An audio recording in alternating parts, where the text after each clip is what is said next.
दोस्तों आजकल social media में एक ट्रेंड चल पड़ा है कि आपको रियल एस्टेट में इन्वेस्टमेंट नहीं करना चाहिए और जब भी आपकी नई जॉब लगती है तो आपको अपना फ्लैट या अपना घर लेने की जल्दबाजी नहीं करनी चाहिए और आपको इसे डिले करना चाहिए। जब आपके पास सारे पैसे हो जाएं तभी आपको अपना घर लेना चाहिए या आपको 10 से 15 साल बाद अपने घर के लिए देखना चाहिए। तो आज के इस वीडियो में हम जानेंगे कि क्या सही आपके लिए होगा कि आप अपना फ्लैट अपना घर नौकरी लगते ही ले लें या आप इस घर लेने के डिसीजन को डिले करें।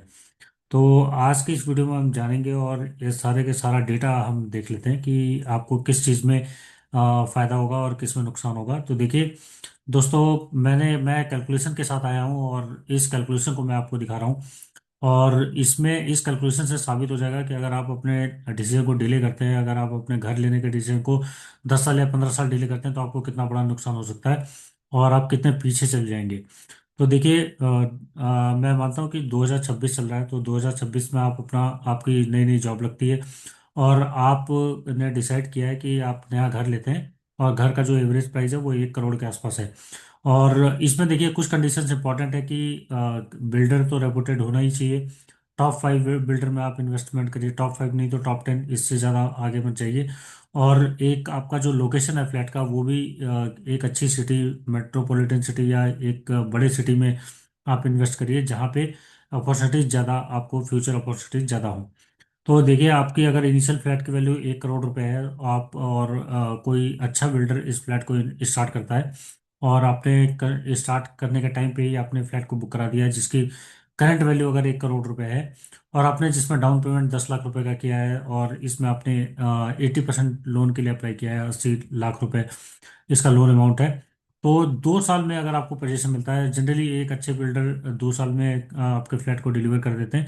तो 2 साल में जब भी इस फ्लैट का पोजीशन आपको मिलेगा तो इस फ्लैट की वैल्यू 1 करोड़ 50 लाख रुपए के आसपास हो जाएगी। ये आप कहीं का भी डेटा उठा के देख लीजिए, ये कोई मैं अपने मन से बना के नहीं कह रहा हूँ।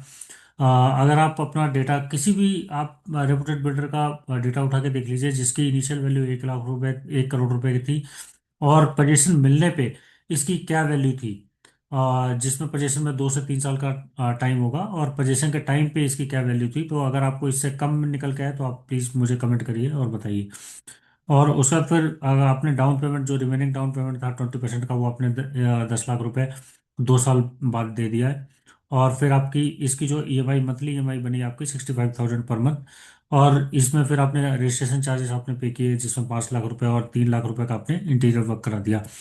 उसके बाद फिर आपका आपने इसे दे दिया रेंट पे। देखिए इंपॉर्टेंट ये है कि आपने आपकी जॉब लगते ही आप फ्लैट बुक कराइए, उसके बाद फिर आप इसे अगर आप वहाँ पे नहीं रह पा रहे तो आप इसे रेंट पे दीजिए। आप फ्लैट ही ऐसी जगह बुक कराइए कि जहाँ पे आपको अच्छी रेंटल वैल्यू आपको मिल सके।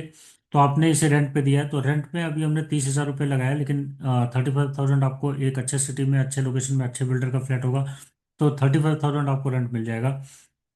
तो इसका हमने एवरेज जो प्राइस लगाया वो 4,20,000 रुपये आपको साल का इसमें रेंटल वैल्यू आती है। और वहीं आपकी ईएमआई जो साल की जा रही है वो 7,80,000 रुपये आपकी ईएमआई जा रही है और 4,20,000 रुपये आपके पास रेंटल्स आ रहे हैं। तो देखिए फ्लैट की जो वैल्यू है वो हर साल जो इसमें अप्रिसिएशन आता है फ्लैट की वैल्यू में वो 18 लाख रुपए, ये हमने 12% का अप्रिसिएशन लगाया है। और किसी भी रेपुटेड बिल्डर के फ्लैट को अच्छी लोकेशन पे आप उठा के देख लीजिए कि अगर इसमें 12% का एनुअल रिटर्न, किसी 5 साल का आप होराइजन देख लीजिए आपको 12% का एनुअल रिटर्न मिला है या नहीं। तो वो भी आपको डेटा बहुत क्लियर हो जाएगा। इसमें 12% तो हम मिनिमम लगा रहे हैं, ये कंजर्वेटिव लगा रहे हैं, इससे ज़्यादा ही अप्रिसिएशन होता है। और आपका जो एनुअल पैकेज होगा जो जहाँ पे आप जॉब कर रहे हैं उससे ज़्यादा अप्रिसिएशन तो आपको इस फ्लैट की वैल्यू में मिल जाएगा। समझने वाली बात ये है कि देखिए जो फ्लैट है, फ्लैट तो आपका 1 करोड़ रुपए का आपने लिया था और जो अभी आपको एप्रिसिएशन आ रहा है वो आपको 1.5 करोड़ पे आ रहा है। तो आपने लगाया है पैसा कितना, आपने आपका जो इनिशियल इन्वेस्टमेंट लगा है वो 20 लाख रुपए टोटल लगा हुआ है। लेकिन आपको जो एप्रिसिएशन मिल रहा है, जो ईयरली एप्रिसिएशन मिल रहा है, यील्ड मिल रही है, वो आपको मिल रही है 1.5 करोड़ रुपए के ऊपर। तो 1.5 करोड़ के ऊपर आपको एनुअल एप्रिसिएशन मिल रहा है। ये बहुत इंपॉर्टेंट है कि ये जो एनुअल एप्रिसिएशन है वो हर साल जो आपको मिलता जा रहा है, ये एनुअल एप्रिसिएशन आपको आपकी सैलरी से भी ज़्यादा मिलेगा। और अगर आप इसे over the period of time अगर आप 2026 से 2035 तक देखते हैं तो ये 1,76,000 रुपये के आसपास आती है जो आपने इनिशियल वैल्यू 1 करोड़ का जो आपने फ्लैट लिया था।